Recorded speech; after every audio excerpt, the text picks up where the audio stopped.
Este esquema, que lo estamos repasando una y otra vez para que quede en el subconsciente, bueno, hemos visto que hay dos factores claves que inciden en la respuesta hidrológica de una cuenca, ¿verdad? Las características hidrogeomorfológicas de una cuenca, expresadas o resumidas a partir de este término del tiempo de concentración. Luego el otro factor clave que ahora estamos viendo es la precipitación, ¿verdad? Estos dos factores inciden en términos del comportamiento de esta respuesta hidrológica, ¿verdad? De nuestra cuenca, como habíamos mencionado ayer.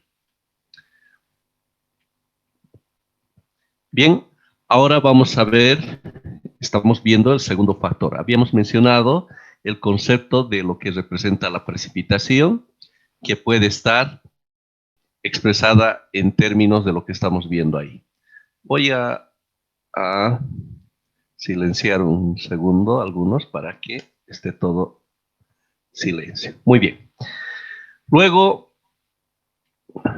habíamos visto la importancia que tienen las precipitaciones, ¿verdad? Habíamos dicho que la importancia se debe a que es el medio, ¿no?, de ingreso de agua a nuestro sistema, ¿no?, de nuestra cuenca.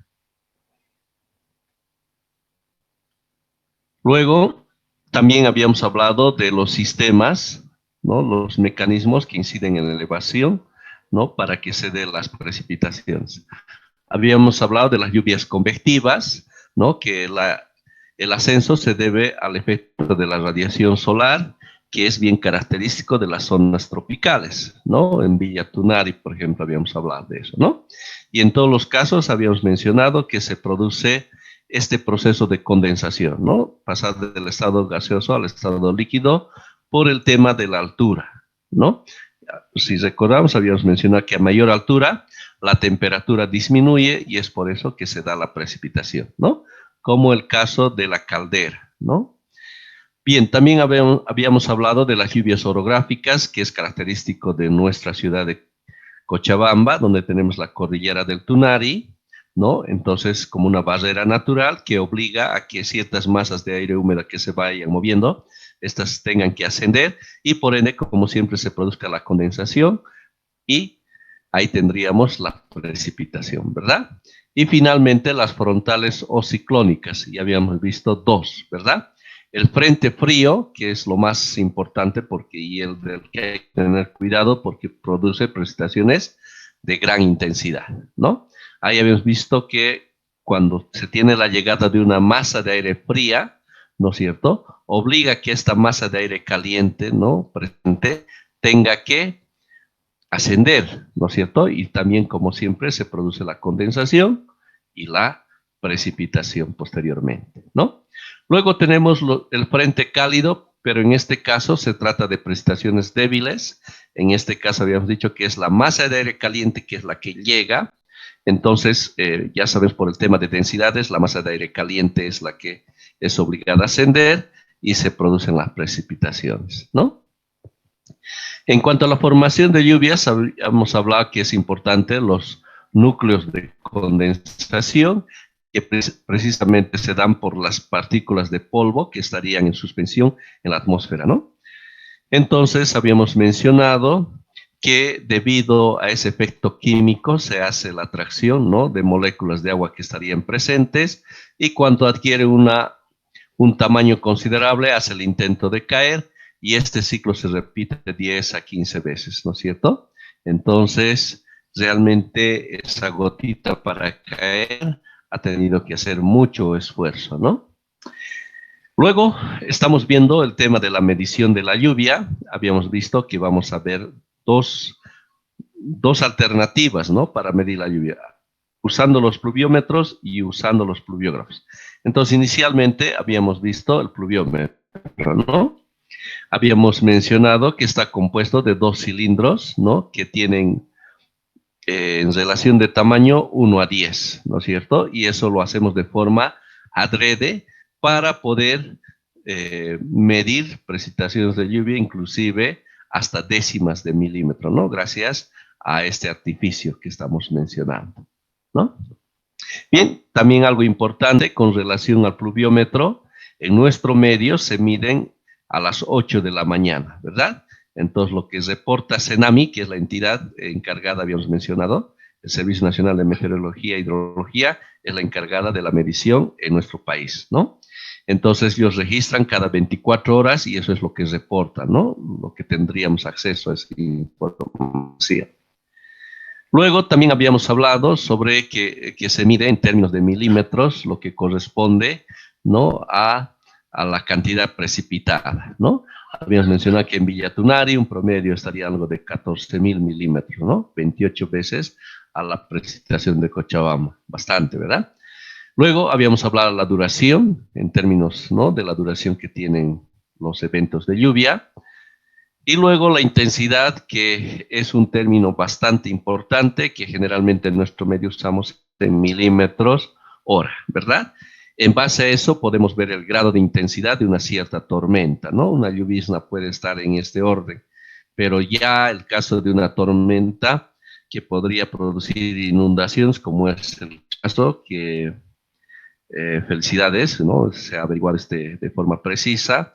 En La Paz, 39.4 milímetros hora, ¿no? Que ha provocado inundaciones, ¿no?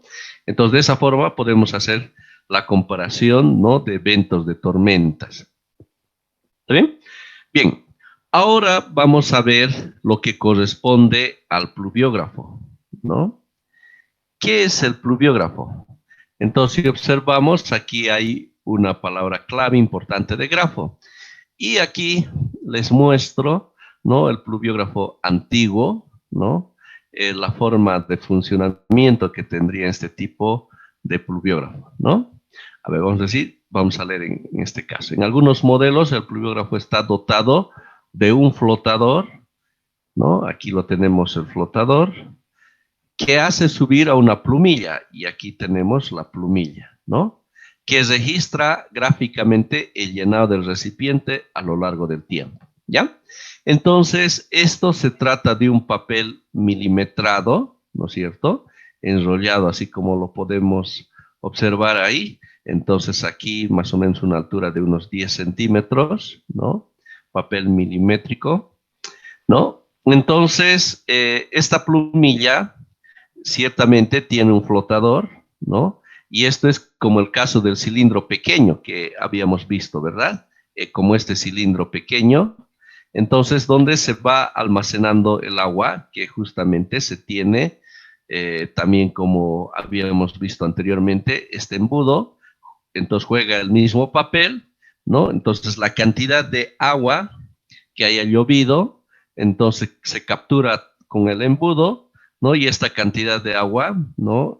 Se va llenando en el cilindro, ¿verdad? En un cierto momento, cuando está esto totalmente vacío, ¿no es cierto? Representaría pues el punto más bajo, ¿no es cierto? A medida que esto se vaya llenando, pues vamos a tener, ¿no? Como es una plumilla, y aquí tenemos la tinta respectiva, ¿no? Entonces, este marcado del comportamiento de la lluvia va a estar en base, específicamente en base al comportamiento de la lluvia, ¿no? Entonces, si es una lluvia de gran intensidad, pues seguramente la gráfica lo vamos a tener así con una pendiente fuerte, ¿no? Pero si es una lluvia de baja intensidad, seguramente la planilla nos va a graficar de esa forma, con una pendiente baja, ¿no? Porque aquí en el eje X representaría el tiempo, ¿no? Entonces, estaría girando, ¿no? Todo este rollo, ¿no? De papel milimétrico de esa forma, ¿verdad? Con una cierta velocidad que representaría el tiempo, ¿verdad? Entonces, de tal forma que de aquí a aquí representa de repente una hora, ¿no? Representa un cierto tiempo que habría pasado, ¿no? Entonces, en base a eso, vamos a tener el comportamiento, ¿no? Entonces, lo que vamos a tener en el eje Y, ¿no? En el eje Y va a ser precisamente la precipitación, ¿no? En términos de milímetro, ¿verdad? Entonces, por supuesto, ¿no? Esta altura que vamos a tener va a representar la cantidad de lluvia, ¿no? Expresada en milímetros, ¿no? Entonces vamos a ver que si esto se llena, porque se trata de una lluvia de mayor intensidad, ¿no es cierto? Y se va a llenar mucho más rápido, ¿no es cierto? Por ende, el trazo que vamos a tener, por supuesto, va a ser así, ¿no es cierto? Entonces ya nos damos cuenta ahí que se trata de una lluvia de gran intensidad y esta, una lluvia de baja intensidad, ¿no? Puede haber también una situación mixta, de repente que empiece la lluvia con una baja intensidad y de repente se incremente la intensidad, ¿verdad? O también vaya disminuyendo. Entonces, cuando esto llega hasta el final, hasta este punto con la gráfica, digamos, entonces, nuevamente, esta es la forma en que funciona esto, se baja nuevamente a cero y otra vez comienza, ¿no? Entonces, su mecanismo de funcionamiento de este pluviógrafo va de esa forma, ¿no? Entonces, tendríamos registrado el comportamiento de la precipitación en todos estos rollos, ¿no? Que tendríamos de papel milimétrico, ¿no? Entonces, la ventaja que tiene, ¿no?, el pluviógrafo de medir es que precisamente nosotros podemos saber cada cierta hora cómo ha sido el comportamiento de la precipitación, ¿verdad? Podemos saber de repente si esto es de 9 a 10 de la mañana, cómo es que se ha comportado la lluvia en ese periodo, ¿no es cierto? Si de repente en ese periodo ha sido una lluvia de gran intensidad o de baja intensidad. Y eso nos va a permitir saber la pendiente que tendríamos ahí, ¿no es cierto? Entonces, de esa forma podemos saber el comportamiento, ¿no? Ahora, la gran ventaja que tendríamos en términos de lo que es el pluviómetro, metro, ¿verdad? Es lo siguiente, que de las 8 horas que hemos mencionado, 8 de la mañana, 8 de la mañana del día siguiente en esas 24 horas, no sabemos, por ejemplo, nadie sabría qué ha pasado a las 11 de la mañana. Uno no sabría cómo ha sido la lluvia a esa hora, ¿verdad? Uno no sabría si ha llovido o no ha llovido a esa hora, ¿no es cierto? Lo único que tendríamos en este periodo de 24 horas es esa cantidad de agua acumulada dentro de esas 24 horas. Pero más detalle, entre 8 de la mañana y 8 de la mañana del día siguiente, no sabríamos nada, ¿no? Lo único que sabríamos es ese total acumulado. Entonces, sin embargo, el caso del pluviógrafo, sí ya sabríamos a cualquier hora, ¿no es cierto?, cómo ha sido el comportamiento de la lluvia, ¿no? Imagínense esa gran ventaja, ¿no es cierto? Entonces, esa es la diferencia entre un pluviómetro y un pluviógrafo, ¿verdad? Que podríamos saber el comportamiento a cualquier hora del día. ¿Está bien?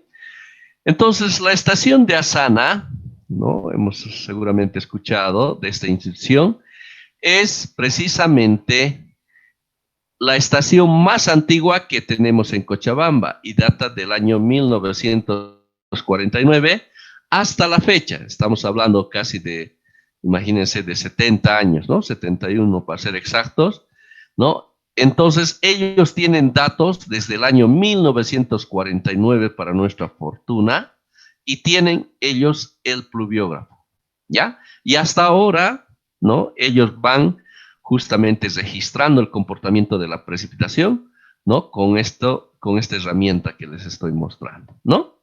Entonces, he tenido la oportunidad de trabajar con esta información y lo tenemos en términos gráficos. Pero bueno, cuando queremos usarlo en términos prácticos, necesariamente esta información tenemos que volcarlo, ¿no?, a una planilla en Excel, ¿no es cierto? Entonces, realmente ese es un trabajo duro, ¿no?, que toca porque esto no es digital, sino todo está en términos gráficos, ¿no?, el pluviógrafo. Muy bien, ese es el pluviógrafo, digamos, antiguo, pero ahora les voy a mostrar el pluviógrafo nuevo, ¿ya? El pluviógrafo nuevo. Entonces, si observamos en esta gráfica el pluviógrafo, ¿no?, el moderno, tiene lo siguiente. A ver si hay alguna otra gráfica más, creo que no. Muy bien. Tiene estos balancines, ¿ya? Tiene esto de la derecha y esto de la parte izquierda, ¿ya? y tiene una cierta capacidad de almacenar un cierto volumen, ¿ya? Un cierto volumen. Entonces, de la misma forma, como ya hemos visto en todos los casos, entonces también cuenta con un embudo, ¿ya? Con un embudo, ¿ya? Que estaría aquí en la parte superior, ¿no? Entonces, cuando se da el evento de la precipitación, como hemos visto el pluviómetro, ¿no es cierto? El de los 2 cilindros, entonces tenemos la caída de agua. Inicialmente vamos a suponer que tendríamos la caída del agua, ¿no? Aquí en la parte derecha, ¿ya? Entonces, toda esta cantidad de agua va cayendo, como estamos viendo, ¿no? Entonces, en un cierto momento, ¿no? Cuando ya haya llegado a la capacidad máxima, esto por el mismo peso va a caer, ¿no? Y en esa caída, aquí hay como un borne eléctrico, ¿no?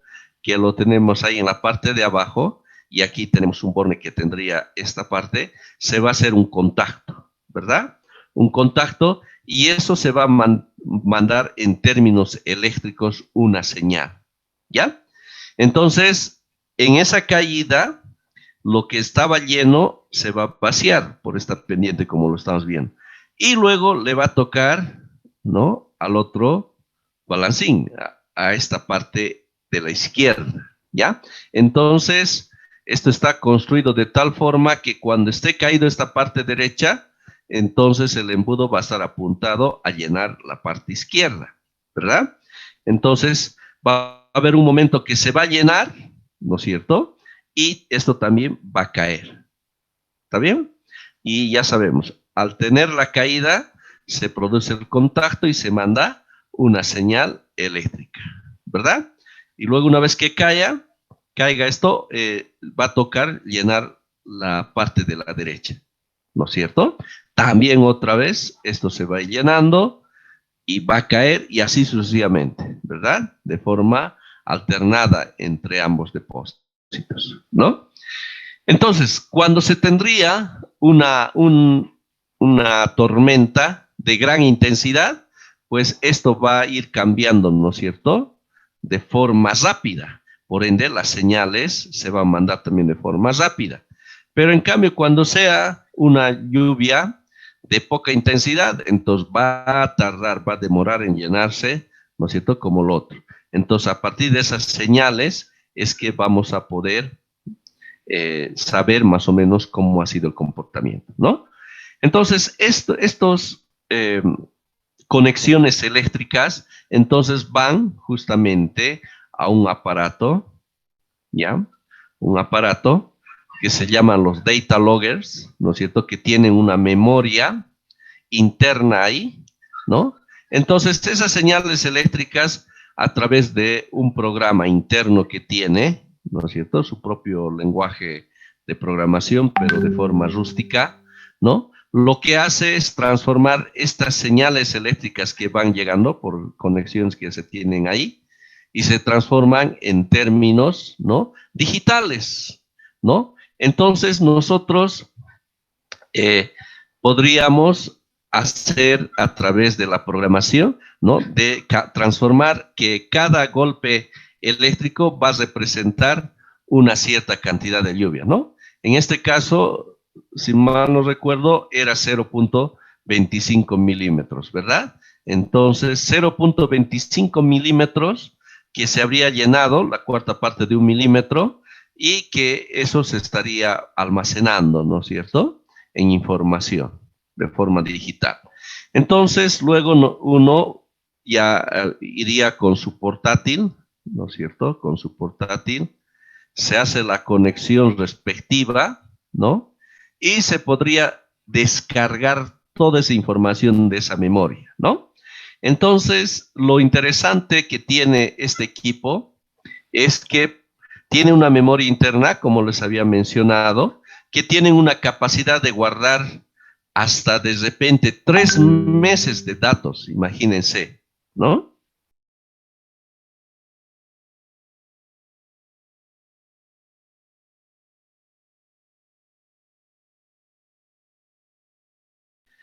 Entonces, podemos almacenar hasta 3 datos, 3 meses, ¿no? De información.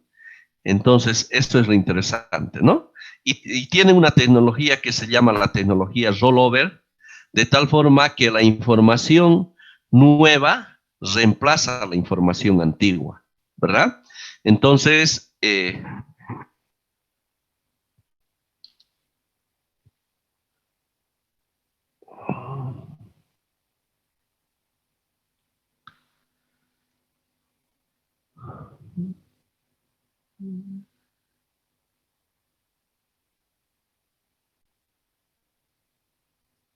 ¿verdad? Muy bien. Entonces, tiene esa tecnología rollover de tal forma que decíamos que la información nueva reemplaza a la información antigua, ¿verdad? Entonces, cuando hacía actividades en el laboratorio de hidráulica, ¿no? Justamente mensualmente íbamos, eh, justamente teníamos 3 pluviógrafos, lo que era la cuenca Taquiña, y les adelanto que es la cuenca más estudiada, de Bolivia, ¿ya? Entonces, realmente imagínense ese privilegio de contar con 3 pluviógrafos, ¿verdad?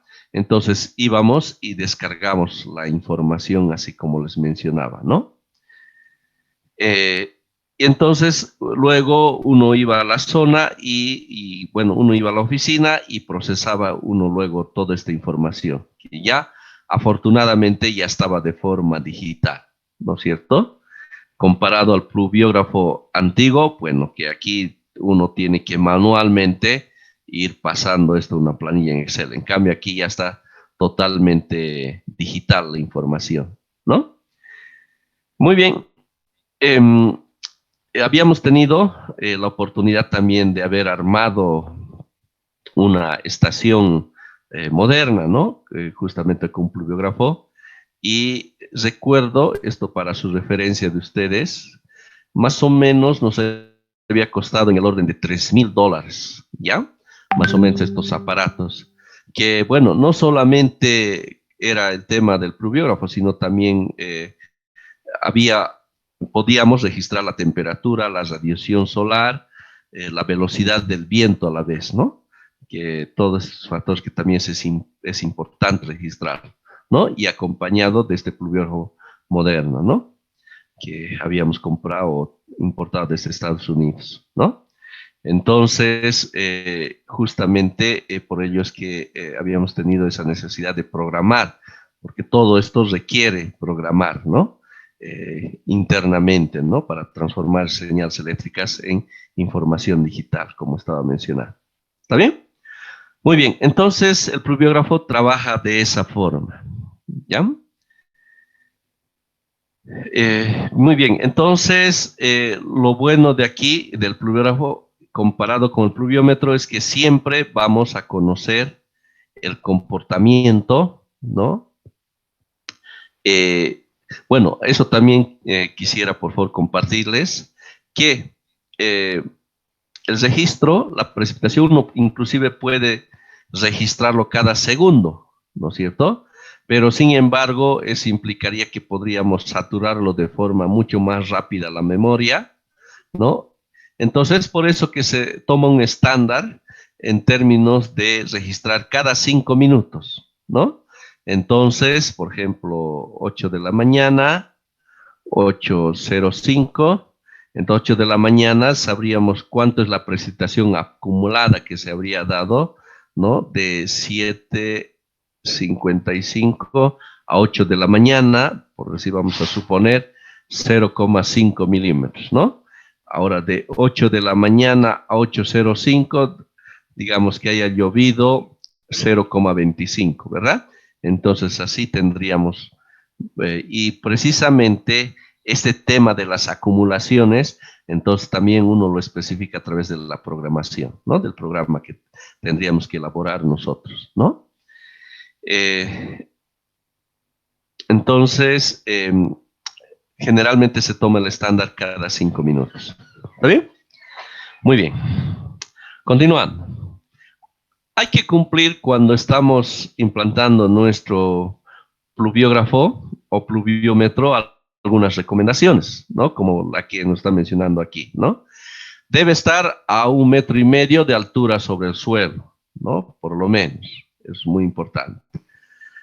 La norma fundamental es que debe estar alejado de árboles o construcciones elevadas, en general a más del doble de la altura del obstáculo, ¿verdad? Entonces, si el obstáculo tiene una cierta altura, ¿no es cierto?, con referencia a la altura de nuestro pluviómetro o pluviógrafo, un H, entonces tiene que estar alejado mayor o igual a 2 veces esa altura, ¿no? Entonces, cuanto más alto, ¿no es cierto?, tiene que estar más alejado. ¿Por qué?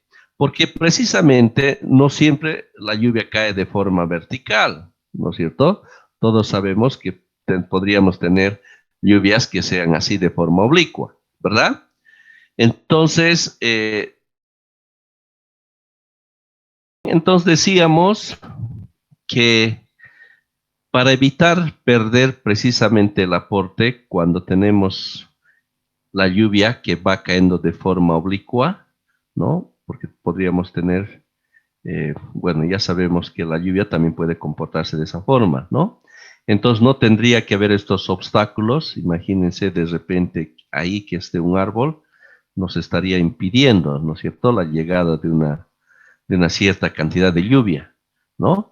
Entonces por ello que tenemos que cumplir que sea mayor o igual a 2 veces h esta distancia, ¿no? Bien. En Cochabamba, ¿no?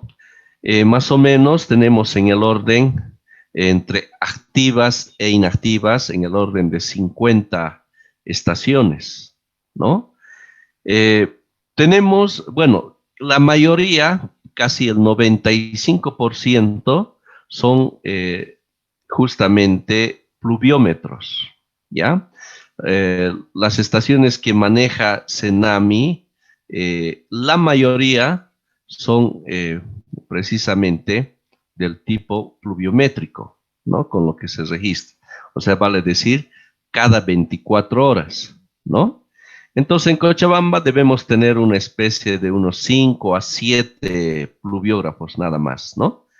Les comentaba que la estación o la cuenca Taquiña era la estación, de hecho es la estación más estudiada, ¿no? Y la más privilegiada inclusive por la presencia de los 3 pluviógrafos que tenía, ¿no es cierto? En el laboratorio de hidráulica se cuenta con un pluviógrafo, ¿no? Justamente para el registro, ¿no? Bien, entonces aquí observamos la cantidad, ¿no?, esparcida, como vemos, ¿no?, en todo lo que es el Valle Central de Cochabamba. Aquí está Sacaba, aquí tenemos Quillacollo y aquí está la parte central de Cochabamba, ¿verdad? Y esto es Parotán. Esto es precisamente un mapa de un estudio que habíamos participado. Justamente se trataba de poder proponer, ¿no?, una solución a inundaciones que se iban dando en este sector, ¿no? Terrible. Entonces, necesariamente teníamos que buscar la solución. Y para eso, pues, he hecho el estudio de todo lo que era el cuenca del Valle Central de Cochabamba, ¿verdad? Se había hecho tanto estudios hidrológicos como estudios hidráulicos, ¿verdad? Ya sabemos, los hidrológicos, cuando mencionamos estudios hidrológicos, el objetivo es la determinación de caudales, ¿verdad? Y cuando mencionamos estudios hidráulicos, entonces nos estamos refiriendo a la determinación de alturas, ¿verdad? Entonces habíamos usado tanto modelos hidrológicos como modelos hidráulicos y justamente para determinar el grado de inundación y ver más o menos, ¿no?, con la propuesta que uno hacía, si es que estábamos resolviendo el tema de la inundación. Y en ese entonces recuerdo que lo que pasaba era, y lo que se había propuesto en términos de solución, era el ensanchamiento, ¿no es cierto?, a través de un dragado en esta zona, ¿no? Entonces, para ello se han hecho simulaciones en términos, ¿no?, de las diferentes formas, ¿no? Y también el tamaño del dragado, ¿no? Y en base a eso ver más o menos cómo se estaría comportando comportando la inundación, ¿no? Para eso, en términos espaciales, uno puede más o menos, si ahí está el río, más o menos ver más o menos qué altura se estaría alcanzando el agua, ¿no es cierto? Entonces, a una cierta sección ya tendríamos, ya no presentes las inundaciones, ¿no? Entonces, fruto de ese trabajo es este mapa que estamos observando, ¿no? Y justamente para ese estudio que les menciono, se ha tenido que recolectar información, ¿no? De todas estas estaciones, tanto activas e inactivas, y se ha hecho trabajo con todos ellos, ¿no? Muy bien. ¿Hasta ahí alguna pregunta, por favor? ¿Algo que no se entienda? ¿Alguna inquietud?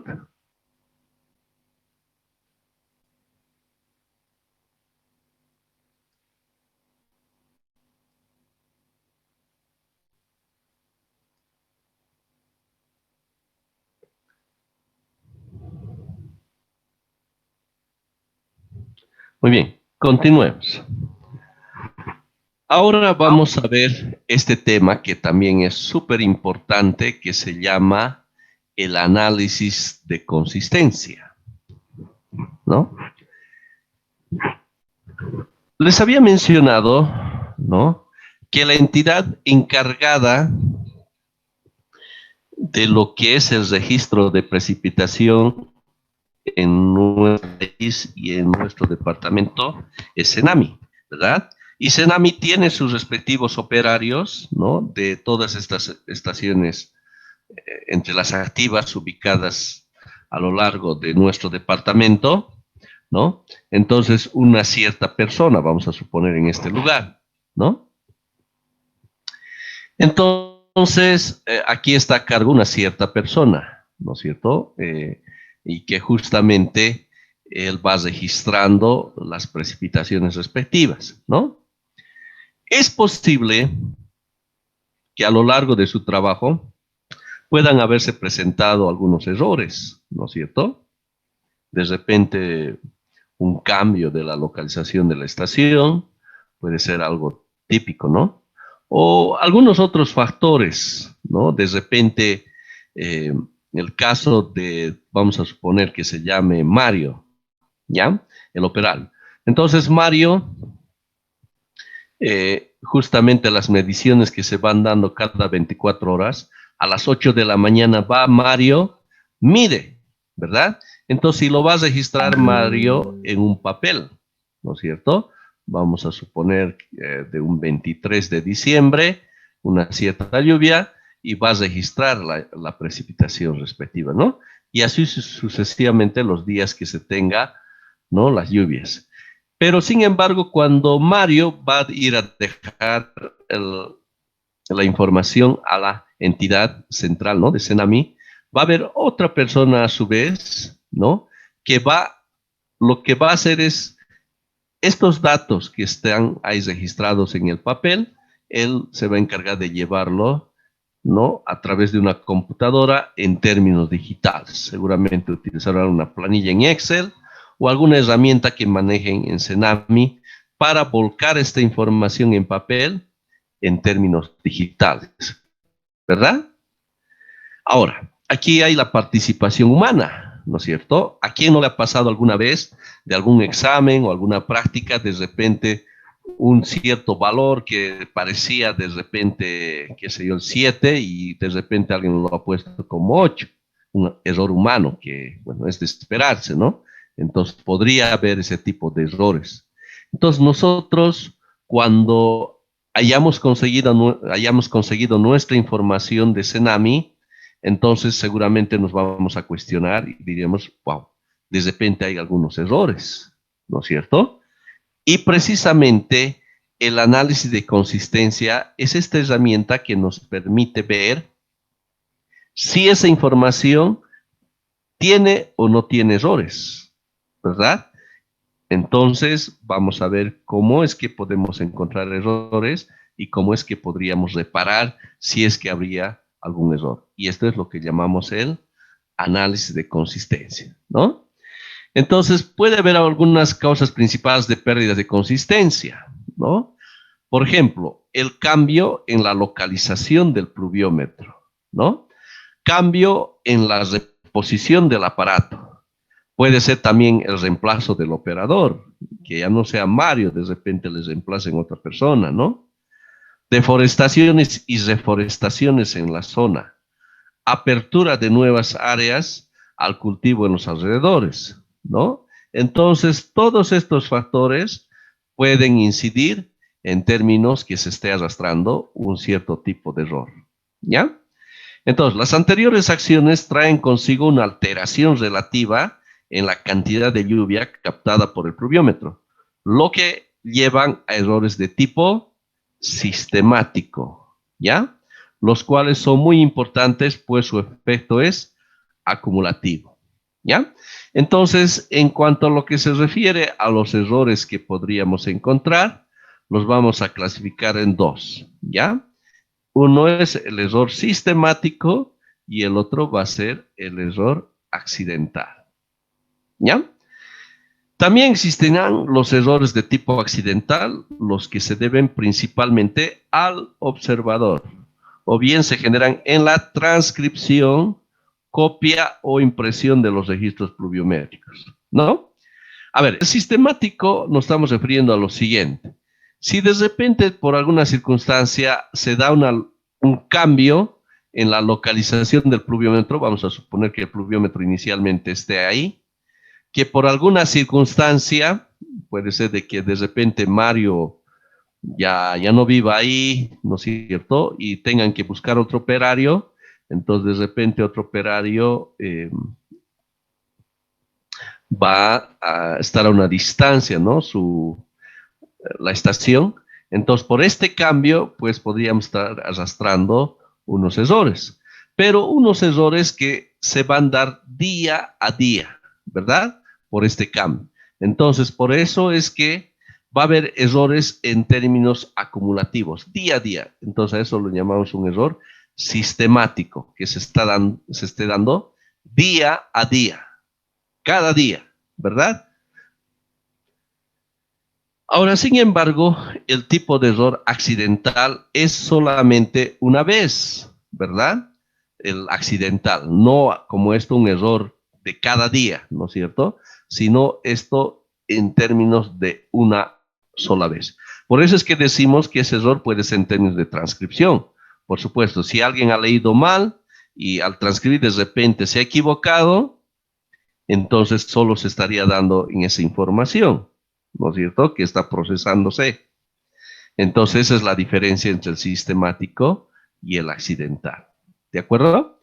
Entonces nosotros tendríamos que ser capaces, y eso es lo que vamos a ver a través de esta herramienta del análisis de consistencia, de poder identificar esos dos tipos de errores. Primero ver si hay o no hay errores, y si hay, ¿cuál llegaría a ser el error? ¿Sistemático o bien accidental? ¿Está bien? Entonces, para eso vamos a usar lo que se llama la técnica del método de doble masa, ¿ya? Esta técnica del método de doble masa, ¿ya? Entonces, esta técnica del método de doble masa, pues se trata de lo siguiente, ¿ya? Tenemos que buscar una estación de referencia. Vamos a suponer que nuestra estación, ¿no?, que nos interesa verificar si hay o no hay errores, ¿no?, esté ahí. Pero necesitamos de referencia otra estación, ¿no?, que ya sabemos de antemano que sus datos están bien, que están ok, ¿no?, los datos de esta otra estación, ¿no? Entonces, tenemos que comparar nuestros datos, ¿no?, con esta estación que les mencionaba de referencia. Y para eso usamos este método de doble masa, ¿no? Doble en el sentido que estaríamos usando dos informaciones, tanto en el eje X como el Y, ¿ya? Por eso va el nombre de doble, ¿ya? Masa en el sentido de acumulación, ¿ya? La palabra masa va en ese sentido de acumulación, que estaría acumulado, por eso estaríamos usando la palabra masa, ¿ya? Doble masa. Entonces, la estación de referencia, la estación que sabemos que está ok, va a estar en el eje X. Y la estación que nosotros deseamos verificar si está o no está correcto, lo vamos a colocar en el eje Y. ¿Ya? Entonces, su información lo vamos a llevar en términos acumulados, tanto de la estación de referencia como nuestra estación, ¿no? En consideración. Y vamos a graficar, ¿no? Las prestaciones acumuladas respectivas, ¿no? Entonces, de tal manera que si al graficar estas acumuladas de cada cual, ¿no? Tomamos estos puntos que estamos observando ahí, si es que al unir esos puntos encontramos una línea recta como se está observando, entonces significa que no hay errores, ya que todo está de maravilla.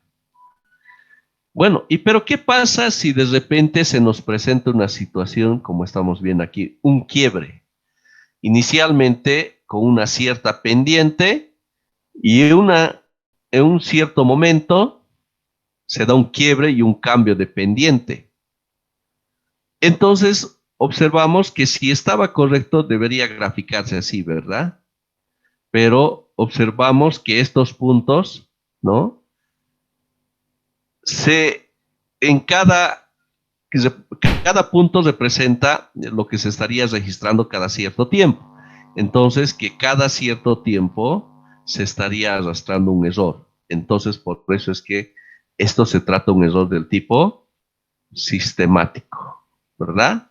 Sistemático, ¿no? En el sentido que el error se está dando de forma acumulada en el tiempo del que hemos estado hablando, ¿verdad? Ahora, sin embargo, si encontramos el comportamiento, ¿no? De graficar, ¿no? Y encontramos estos quiebres, como estamos observando, vamos a suponer que aquí está el último punto. El siguiente punto debería de haberse graficado ahí, ¿verdad? Si todo estaba correcto. Pero, sin embargo, resulta que ese punto está graficándose más arriba, ¿verdad? Digamos que está todo ok y de repente hace ese salto, ¿verdad? Entonces, esto ha ocurrido una sola vez. Esto que debería estar ahí, está aquí, ha ocurrido una sola vez. Entonces, cuando ocurre una sola vez, entonces es un error accidental, ¿verdad? Aquí habría dos errores accidentales, ¿no? Por lo que estamos viendo estos dos quiebres, ¿está bien? Entonces, si no hay errores, entonces una línea recta. Si hay un quiebre dependiente, error sistemático. Y si hay así, como estamos viendo esto, un error accidental. ¿De acuerdo? Entonces, de esa manera podemos determinar si hay o no hay errores. ¿Está bien? Muy bien. Entonces, vamos a hacer una práctica para poder encontrar si hay o no hay errores. Para ello, vamos a usar esta gráfica, ¿ya? La estación Ciénega de Flores, ¿ya? Va a ser nuestra estación de referencia. Queremos saber si hay o no hay errores, ¿ya? Entonces, para ello, vamos a usar esta otra estación, ¿ya? La estación Higueras, que va a ser desde ya la estación que sabemos que está ok, la de referencia, ¿verdad? Entonces significa eso que esto va a estar en el eje X y esto en el eje Y. Bien, entonces, en esta estación Ciénega de Flores va desde el año 1940 hasta el año 1977, ¿verdad? Entonces, la estación de referencia también tiene que ir para el mismo periodo, de 1940 hasta el año 1977. ¿Está bien? El año 1940 se tiene una precipitación anual acumulada, o sea, vale decir lo que ya hemos estudiado, en los 365 días de este año 1940, una precipitación anual de 455. Al siguiente año, 1049. El 42, 595 y así sucesivamente, ¿no? hasta el año 77. En higueras, ¿no? Entonces, el año 1940 se tiene una prestación de 563.6, ¿verdad?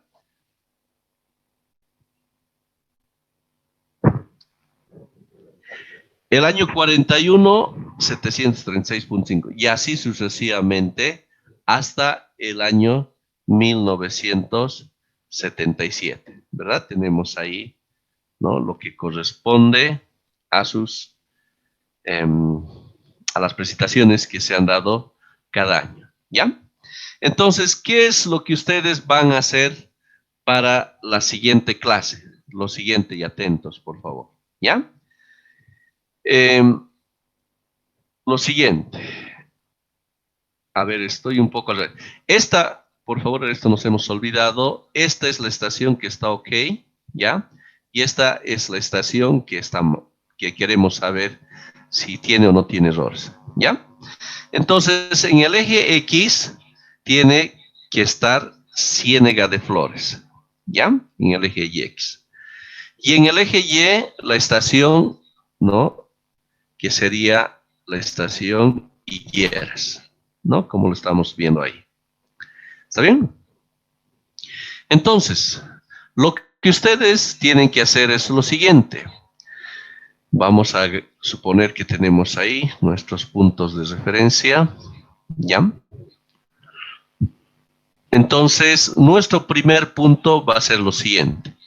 Va a ser esto versus esto del año 1940, ¿no es cierto? Entonces, 455.2 en el eje X, ¿no? Entonces, a la escala, vamos a poner 500, 1000, 1500, 2000 y así, ¿no? Aquí también 500, 1000, 1500, 2000. Entonces, en el eje X, 455.2 y en el eje Y, 563,6, ¿no? Entonces, esta coordenada en el eje Y le va a corresponder así. Ese va a ser nuestro primer punto, ¿verdad? El segundo punto ya va a corresponder ya en términos acumulados. Recordemos que doble masa significa lo acumulado, ¿verdad? ¿Qué tenemos que hacer? Entonces tenemos que hallar una segunda columna que va a ser lo acumulado, ¿no? Vale decir 455.2 más 1049.3, ¿no? Entonces tenemos que sumar y luego vamos a tener. Ahora, esto que tenemos hasta ahí acumulado, sumamos y el resultado aquí. Y así sucesivamente, ¿verdad? Lo acumulado. Lo mismo aquí, lo acumulado, ¿ya? Entonces, lo que vamos a ir graficando va a ser lo acumulado. Ahora, para el segundo punto, entonces en X, 1504, entonces 1504 por ahí, y 1300 en el eje Y, ¿no? 1000, si esto era 500, 1300, más o menos por aquí, ¿verdad? Entonces eso va a ser nuestro segundo punto, ¿verdad? Y así vamos a ir graficando